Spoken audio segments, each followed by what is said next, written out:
Welcome to 360 Tamil. இப்போ நம்ம ஒரு சூப்பரான வெப் சீரிஸோட எக்ஸ்பிளனேஷன் தான் பார்த்துட்டு இருக்கோம். இந்த வெப் சீரிஸோட பேரு black white grey love kills அப்படின்றது. இது ஒரு சூப்பரான கிரைம் த்ரில்லர் வெப் சீரிஸ்னு சொல்லலாம். டாக்குமெண்ட்ரி ஸ்டைல்ல எடுத்திருப்பாங்க. ஆனா இது உண்மையான சம்பவம் கிடையாது. ஃபேக்கா இவங்களே கிரியேட் பண்ண சம்பவமா தான் இருக்கும்.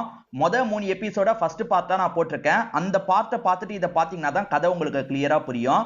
இது வரைக்கும் பார்ட் 1 நீங்க பார்க்கலன்னா நான் லிங்க் கொடுக்குறேன். கண்டிப்பா பார்த்துட்டு இதை கண்டினியூ பண்ணுங்க. ஃபர்ஸ்ட் 3 எபிசோட்ல வந்த ட்விஸ்ட் அண்ட் டர்ன்ஸை விட அடுத்த 3 எபிசோட்ல இன்னும் நிறைய ட்விஸ்ட் அண்ட் டர்ன்ஸ்லாம் வரும். கண்டிப்பா உங்களுக்கு பிடிக்கும்னு நம்புறேன். எக்ஸ்பிளனேஷனுக்குள்ள போறதுக்கு முன்னாடி வீடியோக்கு ஒரு லைக் போடுங்க. இந்த எக்ஸ்பிளனேஷன் பிடிச்சிருந்ததுன்னா ஐப்ன்ற ஆப்ஷனை கிளிக் பண்ணி சப்போர்ட் பண்ணுங்க. மேற்கொண்டு பேசி டைம் வேஸ்ட் பண்ணாம நம்ம நேரடியா எக்ஸ்பிளனேஷனுக்குள்ள போயிடலாம். கடைசி எபிசோட்ல மோகன் ஒருத்தர் பேச வந்த மாதிரி காமிச்சிருப்பாங்க. இந்த மோகன் யாருன்னு பாத்தீங்கன்னா அந்த காணாம போன பொண்ணோட அப்பா அரசியல்வாதின்னு சொன்னல அவரோட ரைட் ஹேண்டா தான் இவர் இருப்பாரு. நான் எல்லா உண்மையா சொல்றேன்ற மாதிரி சொல்ல ஆரம்பிக்கிறாரு. அது என்னன்னா அப்பா இவர்கிட்ட தான் வேலையை தந்திருப்பாரு. பொண்ணை சீக்கிரமா கண்டுபிடிச்சு கூட்டுவான்னு சொல்லியிருப்பாரு. இவர்கிட்டயும் வேலையை தந்திருப்பாரு. அதே மாதிரி இன்ஸ்பெக்டர் கிட்டயும் வேலையை தந்திருப்பாரு. இவங்களுமே அந்த ஹோட்டலுக்கு வந்து விசாரணை பண்ணிட்டு இருக்காங்க. இன்ஸ்பெக்டருமே வந்தாரு. இன்ஸ்பெக்டர் முன்னாடி நாள் நைட் இந்த இடத்துல செக்கிங்லாம் பண்ணிருக்காரு. அது உண்மையான செக்கிங் கிடையாது. இவங்க காசை சம்பாதிக்கிறதுக்காக இந்த செக்கிங்லாம் பண்ணுவாங்க. அதாவது ரைடு வர மாதிரி வந்து மிரட்டி காசு பார்ப்பாங்க. அந்த ரைடு சம்பந்தப்பட்ட ஃபுட்டேஜ் எல்லாம் அவர் டெலீட் பண்ணிட்டு இருந்தாரு. ஏன்னா நாளை பின்ன இது கேஸா மாறுச்சுன்னா நம்ம ஏமாத்தி காசு சம்பாதிக்கிறது தெரியும்ன்றதுக்காக அந்த வீடியோ எல்லாம் டெலீட் பண்ணிட்டாரு அப்படின்ற மாதிரி சொல்றாரு. பேட்டி எடுக்கிற டேனியல் இருக்கார்ல, இத பத்தி இன்ஸ்பெக்டர் கிட்ட கேக்குறாரு. ஆனா இன்ஸ்பெக்டர் அந்த மாதிரிலாம் நடக்கல, நாங்க எந்த ஒரு ஃபுட்டேஜையும் டெலீட் பண்ணல, அந்த மோகன் பொய் சொல்லிட்டு இருக்கான் அப்படின்ற மாதிரி சொல்றாரு. இப்ப மோகன் மேற்கொண்டு நடந்த சில விஷயங்களை சொல்றாரு. நான் அந்த அரசியல்வாதிக்கு விசுவாசமா வேலை பார்த்தேன், என்ன ஒதுக்கி வச்சிட்டாரு. இப்ப நானுமே சீக்கிரமா சாக போறேன், அதனால தான் இந்த உண்மையெல்லாம் சொல்றேன்ற மாதிரி சில உண்மையை சொல்றாரு. இப்ப நமக்குமே அந்த நாள் நடந்த விஷயத்தை காட்டுறாங்க. அது என்னன்னா இவங்க பாடியை வந்து ஏத்தி வச்சிட்டு இருக்கும் போது சவுண்ட் கேட்டு அங்க போன் யூஸ் பண்ணிட்டு இருக்க ஒரு பையன் வந்திருப்பான். அந்த பையன் தான் ஏதோ பண்றாங்களே அப்படின்ற மாதிரி வீடியோ மாதிரி எடுத்திருப்பான். இந்த பையன் வீடியோ எடுத்துட்டு ஓடினதை ராகேஷ் கவனிச்சிருப்பாரு. அவனை எப்படியாவது பிடிக்கணும்ன்ற மாதிரி வேகமா துரத்த ஆரம்பிச்சிருப்பாரு. அந்த சமயம் இந்த பொண்ணு மீரா இருக்காங்க பாத்தீங்களா, கார் எடுத்துட்டு ஃபாலோ பண்ணலான்ற மாதிரி வேகமா காரை வச்சு சுத்திட்டு வந்துட்டு இருக்காங்க. இவருமே கஷ்டப்பட்டு துரத்துறாரு. ஆனா அந்த பையன் செம்ம வேகமா ஓடிட்டு இருக்கான். ஒரு ஸ்டேஜ்ல இவருமே அந்த கார்ல ஏறிடுறாரு. எப்படியாவது கார் மூலியமா அவனை பிடிக்கணும்ன்ற மாதிரிலாம் செம்ம வேகமா வந்துட்டு இருக்காரு. அந்த பையன் ஓடி வரும்போது இவர் குறுக்க காரை கொண்டு போயிடுறாரு. அதனால கார்ல இடிச்சு அந்த பையன் இறந்து போயிடுறான். வேணும்ட்டே இடிச்சிருக்க மாட்டாரு, அந்த பையன் தான் வேகமா வந்து இடிச்சிருப்பான். இடிச்சதுல அந்த பையன் செத்தே போயிடுறான். ஐயோ தெரியாதனமா சாவடிச்சிட்டுமே அப்படின்ற மாதிரி இவங்களுமே யோசிக்கிறாங்க. அந்த போனை இவங்க எடுக்கணும்ன்ற மாதிரி எடுத்துடுறாங்க. அவங்க கிட்ட இருந்து போனை எடுத்துட்டாங்க. இருந்தாலுமே அந்த வீடியோ சோசியல் மீடியால பரவி இருக்கு. எப்படி பரவுச்சு அப்படின்றது இப்ப நமக்கு தெரியல, போக போக நமக்கு தெரிஞ்சிடும். இப்ப பிரசன்ட்ல இவர் என்ன சொல்றாருன்னா, நான் வேணும்ட்டே அந்த பையனை சாவடிக்கல, நடந்தது ஒரு ஆக்சிடென்ட் அப்படின்ற மாதிரிலாம் சொல்றாரு. அந்த அரசியல்வாதிக்காக மோகன் மட்டும் வேலை பார்க்கல, இன்ஸ்பெக்டரும் வேலை பார்த்திருக்காரு போல. இப்பதான் இன்ஸ்பெக்டருக்கு சில மெசேஜ் எல்லாம் வருது. அது என்னன்னா தீபக் யாருக்கோ கால் பண்ணாரு பாத்தீங்களா, இந்த இன்ஸ்பெக்டருக்கு தான் கால் பண்றதுக்கு ட்ரை பண்ணிருப்பாரு. ஆனா இன்ஸ்பெக்டர் போன் எடுத்துக்க மாட்டாரு. அதனால தான் பார்த்த விஷயத்தை மெசேஜா அனுப்பி வச்சிருக்காரு போல. இப்ப எதர்ச்சியா இன்ஸ்பெக்டர் ஓபன் பண்ணும்போது அந்த பொண்ணு இறந்து போன மாதிரி ஸ்டில் வந்திருக்கு. அந்த பொண்ணு இறந்து போயிட்டா போல. அதே மாதிரி லொகேஷனை தீபக் சார் எனக்கு அனுப்பி வச்சிருக்காரு, உடனே அந்த இடத்துக்கு போகணும்ன்ற மாதிரி முடிவு பண்றாங்க. மோகனும் இன்ஸ்பெக்டரும் சேர்ந்த மாதிரி அந்த ஸ்பாட்டுக்கு வராங்க. அங்க ரத்த கரை தான் இருக்கு. தீபக்கோட பாடியும் காணோம். தீபக் தான் ஏதோ நடந்திருக்க போல அப்படின்ற மாதிரி யோசிக்கிறாங்க. இங்க இருந்து கொஞ்சம் தள்ளி போனா அந்த பையன் இறந்து போயிருக்கான். சோ இந்த பையனையும் அவங்க தான் ஏதோ பண்ணிட்டு போயிருக்காங்க போலன்னு யோசிக்கிறாங்க. இந்த அரசியல்வாதி இருக்காரு பாத்தீங்களா, என் டிரைவரோட பையன் தான் கடத்திட்டு போயிருக்கான், என் பொண்ணை கடத்திட்டு போயிருக்கான் அப்படின்ற மாதிரிலாம் பேட்டி தந்துட்டு இருக்காரு. இவர் பொண்ணு தான் போயிருக்காங்க, அதை மறைக்கிறதுக்காக தான் இந்த மாதிரி பேட்டி தந்துட்டு இருக்காரு. இப்ப சோசியல் மீடியாவை சேர்ந்தவங்க மீடியாவை சேர்ந்தவங்க அந்த பையனை ரொம்ப மோசமா பேசுறாங்க. ஆனா ஒருத்தர் மட்டும் அந்த ராகேஷை சப்போர்ட் பண்ணி பேசுறாரு. எந்த தப்பு பண்ணாலும் தலித் மேலதான் பழிய போடுவாங்க, அந்த பையன் தலித்தா இருக்கிறது தான் இதுக்கெல்லாம் காரணம் அப்படின்ற மாதிரி இவருமே ராகேஷ்க்கு சப்போர்ட்டிவா இந்த இடத்துல பேசிட்டு இருக்காரு. தீபக்கோட பாடியை இவங்க ரெண்டு பேருமே கார்ல வச்சு தான் கொண்டு வந்திருக்காங்க. அந்த பையனோட பாடியை மட்டும் அங்கேயே விட்டுருப்பாங்க. இப்ப தீபக்கோட பாடியை இவங்க ரெண்டு பேர் கொண்டு வந்திருக்காங்கல்ல, எங்கேயாவது குழி தோண்டி புதைச்சிடலாம் அப்படின்ற மாதிரி யோசிக்கிறாங்க. கொஞ்சம் காட்டு பகுதி கிட்ட தான் வந்திருக்காங்க.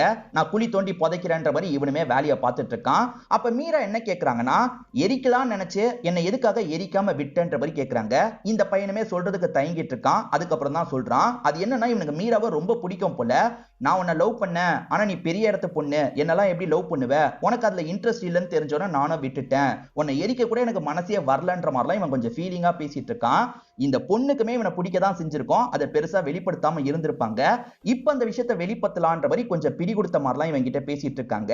இப்ப கார்ல பெட்ரோல் கம்மியா இருக்கு போல, பெட்ரோல் வாங்கணும்ன்ற மாதிரி சொல்றான். இந்த காசு இருக்கு, போய் வாங்கிட்டு வான்ற மாதிரி சொல்றாங்க. இப்ப இவனுமே நீ பத்திரமா இரு, நான் வந்துடுறேன்ற மாதிரி இங்க இருந்து கிளம்புறான். இவங்களுமே அவனை பார்த்து ஸ்மைல் எல்லாம் பண்ணிட்டு இருக்காங்க. இப்ப இவன் மெயினான ஏரியாக்கு வந்துடுறான். இவங்க காட்டு பகுதியில இருந்தாங்கல்ல, அங்க இருந்து நடந்து இந்த பகுதிக்கு வந்துடுறான்.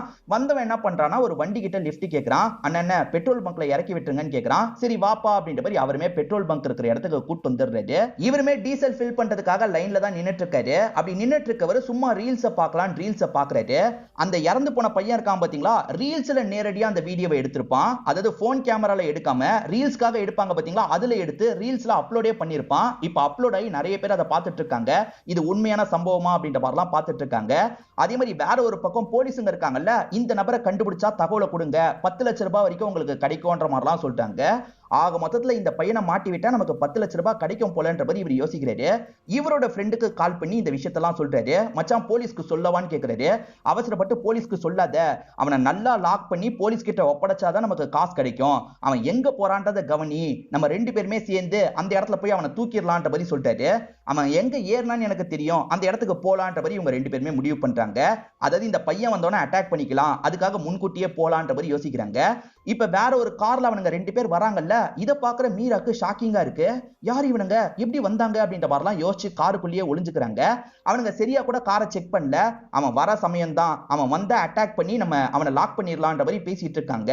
இதெல்லாம் மீராவும் கேட்டு பயந்துட்டு இருக்காங்க. இப்பதான் சன்னி காரை ரிப்பேர் பண்ணிருக்காரு. அப்ப ஓனர் கிட்ட இருந்து கால் வருது. டே சன்னி, நீ யார்கிட்டயோ ஏத்தி அனுப்பி வச்சேன்னு சொன்னல, அந்த பையன் ஏதோ பெரிய தப்பு பண்ணிருக்கான் போல, இது விஷயமா போலீஸ் உன்கிட்ட பேசணும்னு சொன்னாங்க, நீ போலீஸ் கிட்ட பேசு அப்படின்ற மாதிரிலாம் சொல்லிட்டாரு. சரி ஓகேன்ற மாதிரி சன்னி இப்ப போலீஸ்க்கு கால் பண்ணி பேசிட்டு இருக்காரு. தீபக் சார நீ தானே கூட்டு போன, தீபக் சார் இப்ப இறந்து போயிருக்காரு, இவன் கிட்ட தான் ஏத்தி விட்டியான்ற மாதிரி கேக்குறாங்க. ஆமா சார், இந்த பையன் கிட்ட தான் ஏத்தி விட்டேன்னு சொல்லிட்டாரு. இந்த பையனை எங்க பார்த்தாலும் தகவல் கொடுக்கணும்னு சொல்லிட்டாங்க. சரி ஓகே சார் அப்படின்ற மாதிரி இவரும் இங்க இருந்து கிளம்புறாரு. கரெக்டா இவர் வந்துட்டு இருக்க வழியில தான் அவன் சந்துக்குள்ள போயிட்டு இருக்கான். அதாவது அந்த காட்டு பகுதிக்குள்ள போயிட்டு இருக்கான். பார்த்துட்டு இவர் இருக்காரு பாத்தீங்களா, உடனே போலீஸ் கிட்டயும் அந்த மோகன் கிட்டயும் தகவலை கொடுக்கலான்னு கால் பண்ணிட்டாரு. கொஞ்சம் லேட்டா தான் அவங்க போனை எடுக்கிறாங்க. சரி இந்த பகுதியில தான் இருக்கான் சார் அப்படின்ற மாதிரிலாம் சொல்லிட்டாரு. அவனை தப்பிக்க விட்டுறத நாங்க சீக்கிரமா வந்துடுறோம் அப்படின்ற மாதிரி சொல்லிட்டாங்க. அதனால அந்த காட்டு பகுதிக்கு வண்டியை திருப்பி சன்னியும் உள்ள வந்துட்டு இருக்காரு. ஏற்கனவே 2 பேர் வெயிட் பண்ணாங்கல்ல, அவங்க சன்னி வர காரை அட்டாக் பண்ண ஆரம்பிக்கிறாங்க. இதுலதான் அந்த பையன் வரான் போலன்றதுக்காக தான் அட்டாக் பண்ணிட்டு இருக்காங்க. டே நிறுத்துங்கடா நிறுத்துங்கடான்ற மாதிரி சன்னி சொல்லிட்டாரு. கேட்காம இவனுங்க 2 பேருமே சண்டைலாம் போட்டுட்டு இருக்காங்க. அந்த சண்டையில இவரோட மண்டையிலேயே ஓங்கி அடிச்சிடுறாங்க. ஐயோ ஓங்கி அடிச்சுட்டுமே, இவன் வேற அசைவே இல்லாம இருக்கானே, நமக்கு பிரச்சனையே வேணாம், கிளம்பிடலான்ற மாதிரி இந்த 2 பேர் யோசிக்கிறாங்க. அதாவது பிடிக்கிறதுக்காக தானே வந்தாங்க, இப்ப அவன் கிடைக்கலனா கூட பரவாயில்லன்ற மாதிரி இங்க இருந்து பயத்துல கிளம்பிடுறாங்க.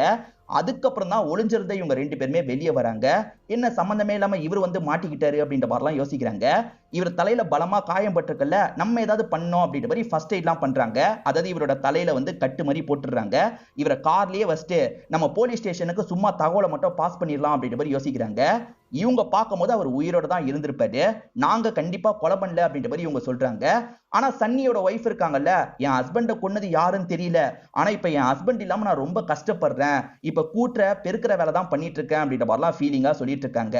இப்ப இன்ஸ்பெக்டர் எஸ்ஐ சொல்றத நமக்கு காட்டுறாங்க. அந்த பையன் போய் சொல்றான். அதாவது சன்னிய கழுத்துல கத்திய வச்சு கட் பண்ணிருக்கான். அந்த கத்தி அந்த பையனோட கத்தி தான், அதாவது ராகேஷோட கத்தி தான் அப்படின்ற மாதிரி இவங்க கன்ஃபார்ம் பண்ணிருப்பாங்க.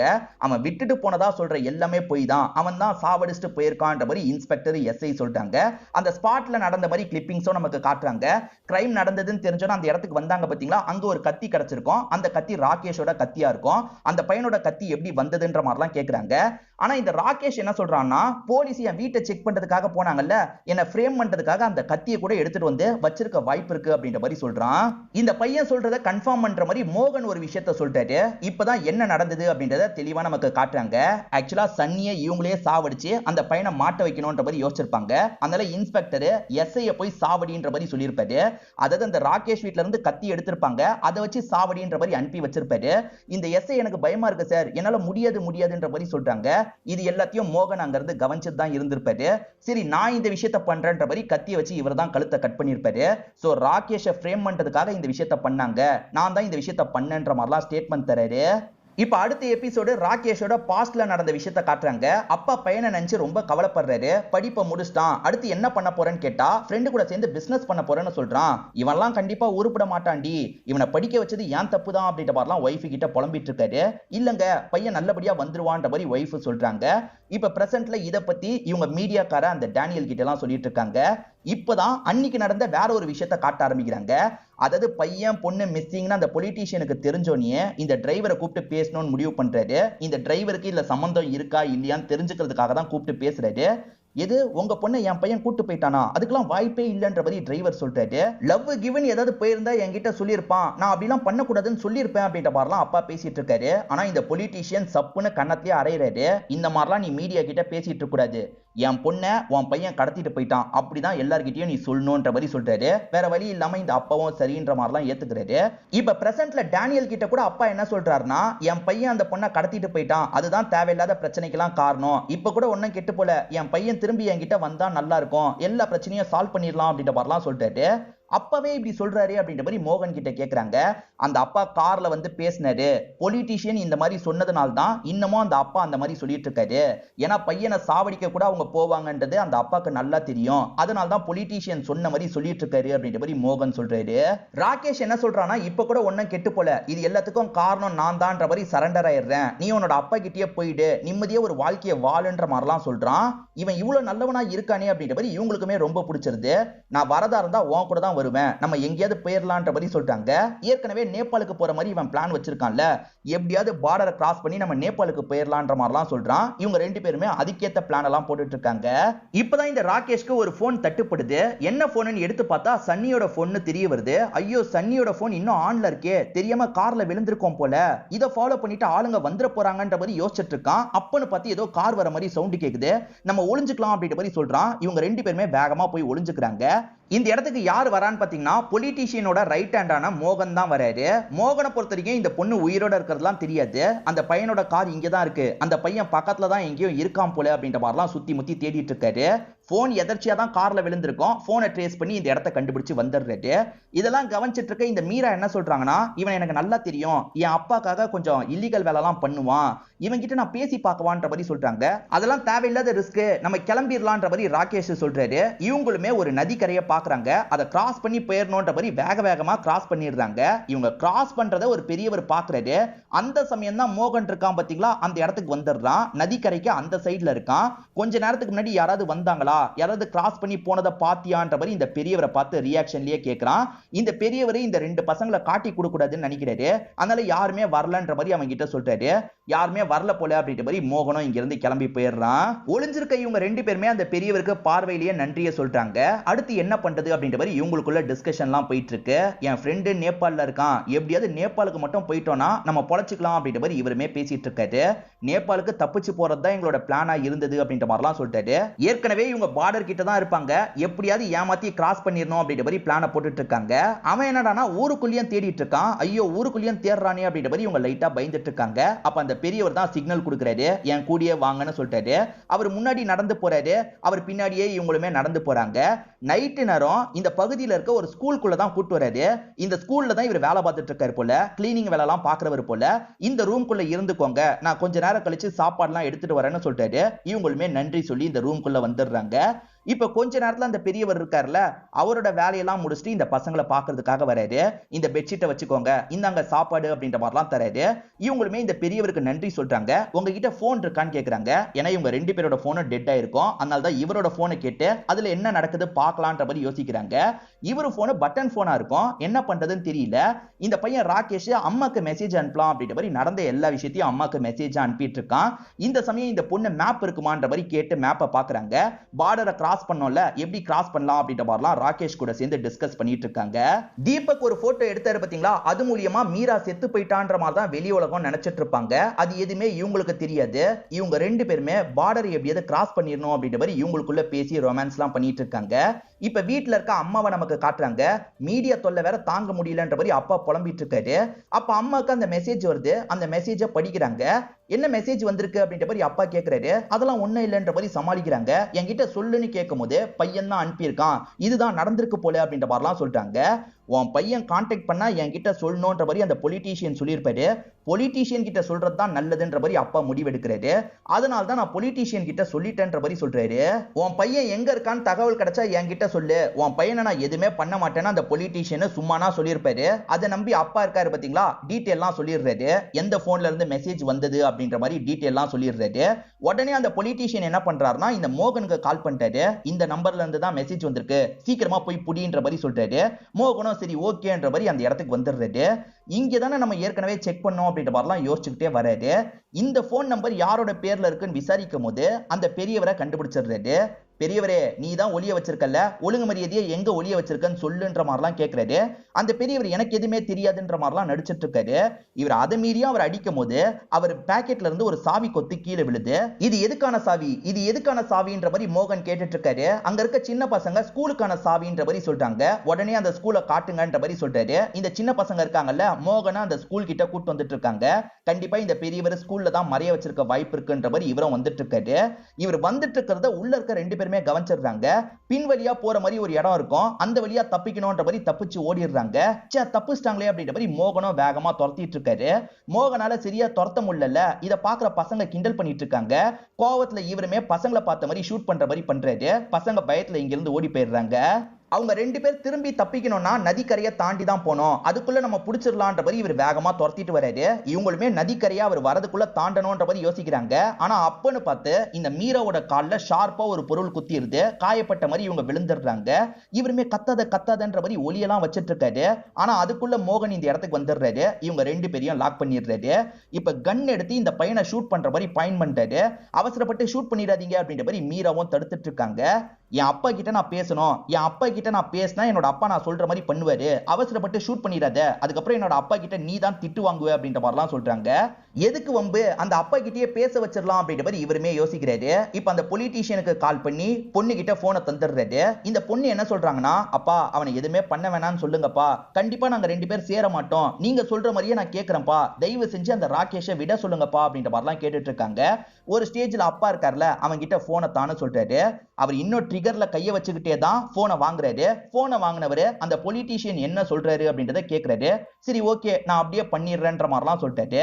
அப்படி சொன்னவரு அந்த பையனை ஷூட் பண்ணுவாருன்னு பார்த்தா பொண்ணை ஷூட் பண்ணிட்டு இருக்காரு. அப்பா என்ன சொல்லியிருக்காருன்னா, பொண்ணையும் சாவடி அந்த பையனையும் சாவடின்னு சொல்லியிருக்காரு போல, அதனால தான் பொண்ணை ஷூட் பண்ணிட்டாரு.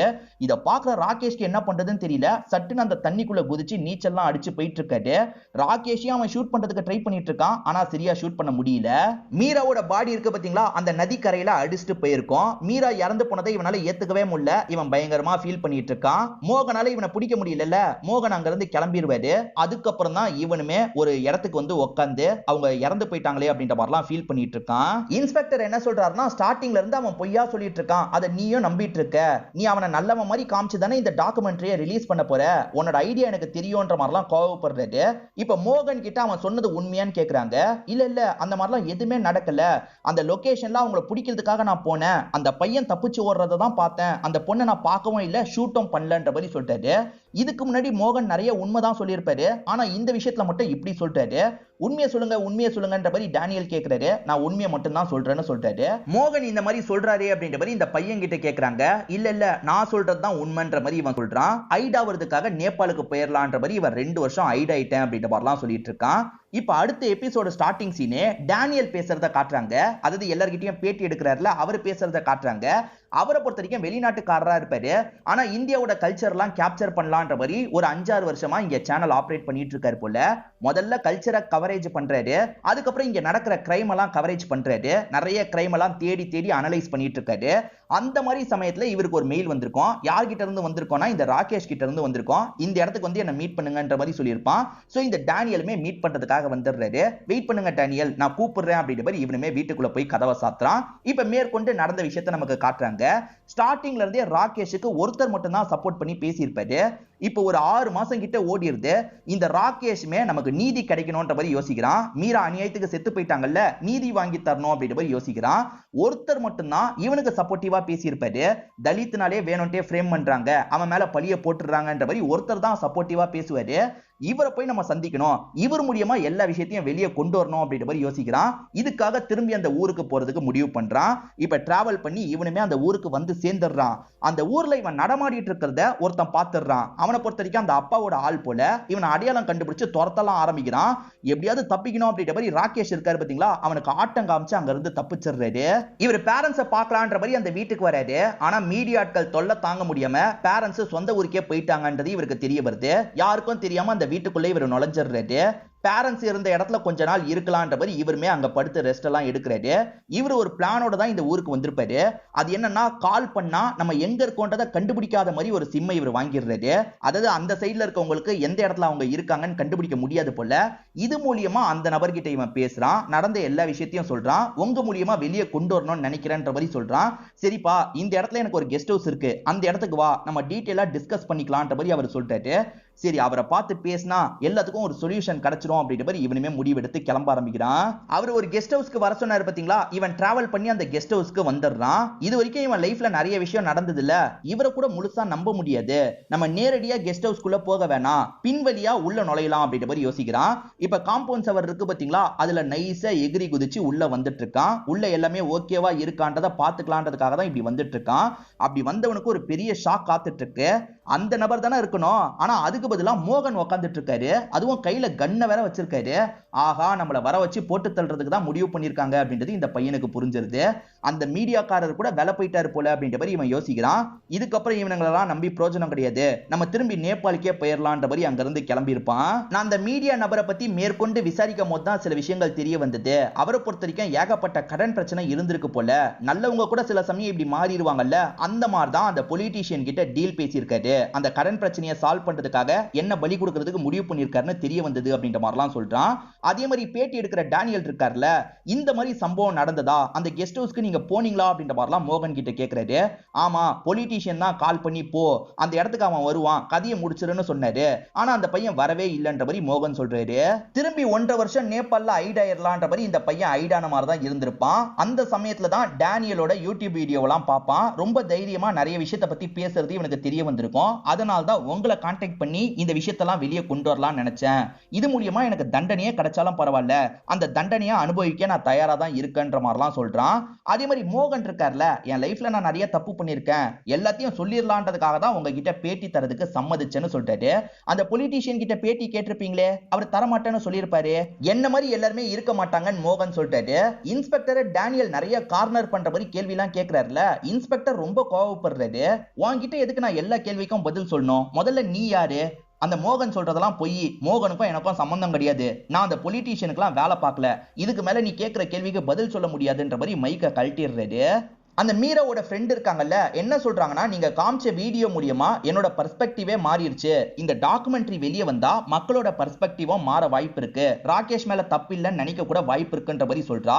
அதே மாதிரி எஸ்ஐ என்ன சொல்றாங்கன்னா, எங்க தொழில்ல நிறைய பிரச்சனை இருக்கு, அதுவும் லேடிஸ்க்கு நிறைய பிரச்சனை இருக்கு, சீனியர்ஸ் என்ன சொன்னாலும் பண்ற மாதிரி இருக்கு, அதெல்லாம் மாறணும்னு சொல்றாங்க. உண்மையிலேயே இன்ஸ்பெக்டர் கழுத்தை கட் பண்ண சொல்லியிருக்காரு போல, இவங்க பண்ண முடியாதுன்னு மறுத்திருக்காங்க. அதெல்லாம் இன்டைரக்டா மீன் பண்ணி தான் இந்த மாதிரி இவங்க சொல்லிட்டு இருக்காங்க. எல்லா விஷயத்தையும் சொல்லி முடிச்ச ராகேஷ் இருக்கார்ல, இப்ப நீங்க சொல்லுங்க, நான் ஏதாவது பொய் சொல்ற மாதிரி இருக்கா, நான் உண்மையை மட்டும் தான் சொல்றேன், நீங்க என்ன நம்புறீங்களா அப்படின்ற மாதிரி டேனியலை பார்த்து கேட்கிறாரு. அதுக்கு டேனியல் என்ன சொல்றாருன்னா, எல்லாருமே ஒவ்வொன்னு சொல்றீங்க, என்னால முடிவெடுக்க முடியாது, ஆனா இதை மக்கள் பார்க்க தானே போறாங்க, அவங்க ஒரு முடிவு எடுப்பாங்க, அதே மாதிரி இது மூலியமா இந்த கேஸ்ல ஒரு திருப்பம் ஏற்பட்டா அதுவே எனக்கு சந்தோஷம் அப்படின்ற மாதிரிலாம் சொல்றாரு. நான் எல்லாத்தையும் உங்ககிட்ட கொண்டு வந்து சேர்த்துட்டேன், இதுக்கப்புறம் நீங்க தான் முடிவு எடுத்துக்கணும் அப்படின்ற மாதிரி மக்கள் கிட்ட பேசுற மாதிரியும் பேசுறாரு. இப்பதான் இந்த பேட்டி தொடங்குறதுக்கு முன்னாடி நடந்த ஒரு விஷயத்தை காட்டுறாங்க. ஆக்சுவலா பேட்டி தொடங்குறதுக்கு முன்னாடி எப்படி எடுக்கலாம் பிளான் பண்ணுவாங்க பாத்தீங்களா, ஆளுங்க அந்த மாதிரிலாம் பிளான் பண்றாங்க. அதே மாதிரி ரெஸ்ட் ரூம் யூஸ் பண்ணணும், ரெஸ்ட் ரூம் யூஸ் பண்றதுக்காக போயிடுறாங்க. இந்த சமயம் இவன் இருக்கான்ல, ஒரு ஜர்க்கினை போட்டுக்கலான்ற மாதிரி இவன் யூஸ் பண்ண ஜர்க்கினை எடுத்து போட்டுட்டு இருக்கான். அவன் ஜர்க்கினை எடுக்கும் போது தெரியாத்தனமா அங்க ஒரு Dress விழுது. இந்த Dress நல்லா கவனிங்க, இது யாரோட Dressன்னு பாத்தீங்கன்னா அந்த பொண்ணு மீராவோட Dress-ஆ தான் இருக்கும். அந்த Dress-ஐ இவன் இன்னும் வச்சிருக்கான்ற மாதிரி நமக்கு காட்டுறாங்க. மீரா எப்பயோ இறந்துட்டாங்களா, இல்ல அந்த இடத்துல தான் இறந்தாங்களா, மோகன் சொல்றது உண்மையா, இல்ல இவன் சொல்றது உண்மையா, இல்ல இன்னும் அந்த பொண்ணு உயிரோட இருந்து இவன் கூட தான் வாழ்ந்துட்டு இருக்காங்களா, இந்த மாதிரி நிறைய கேள்வியை நமக்கு ஏற்படுத்துறாங்க. அந்த Dress விழுது பாத்தீங்களா, ஆளுங்க வரதுக்குள்ள அந்த Dress-அ மறைச்சு வைக்கணும் அப்படின்ற மாதிரி இவனுமே வேக வேகமா மறைச்சு வைக்கிறான். ஏன் ஆளுங்க அந்த Dress-அ பார்த்தா என்ன ஆக போகுது, எதுக்காக மறைச்சு வைக்கிறான்ற மாதிரி ஒரு கேள்வியும் வருது. எண்டிங்ல இந்த மாதிரி ஒரு விஷயத்தை வச்சதுனால ஆன்லைன்ல நிறைய தியரி எல்லாம் ஓடிட்டு இருக்கு. ஒவ்வொருத்தர் ஒவ்வொன்னு சொல்றாங்க. அந்த பொண்ணு இன்னும் உயிரோட தான் இருக்காங்க, இன்னும் போலீஸ் இவனை சர்ச் பண்றாங்கல்ல, கொஞ்சம் அதை ஃப்ரீ ஆக்குறதுக்காக தான் இவன் பேட்டி தரதுக்கு சம்மதிச்சிருக்கான்ற மாதிரி சிலர் சொல்றாங்க. இன்னும் சிலர் என்ன சொல்றாங்கன்னா அந்த பொண்ணு இறந்து போயிட்டா, அவ ஞாபகார்த்தத்துக்காக தான் இவன் எடுத்து வச்சிருக்கான். அப்படி எடுத்து வச்சிருக்கானா எதுக்காக இவங்க அதை பார்க்க கூடாதுன்னு மறைக்கிறான்ற ஒரு கேள்வி வருதுல. இந்த மாதிரி நிறைய விதமான தியரிஸ் இன்டர்நெட்ல உலாவிட்டு இருக்கு. இத பத்தி நீங்க என்ன நினைக்கிறீங்க அப்படின்ற உங்களோட கருத்தையும் கமெண்ட் செக்ஷன்ல சொல்லுங்க. இந்த வீடியோ பிடிச்சிருந்ததுன்னா லைக் பண்ணுங்க. திரும்பி வேற ஒரு வீடியோல பார்க்கலாம். இந்த மாதிரி தொடர்ச்சியா வீடியோ வேணும்னா நம்ம சேனலை மறக்காம சப்ஸ்கிரைப் பண்ணி வச்சுக்கோங்க.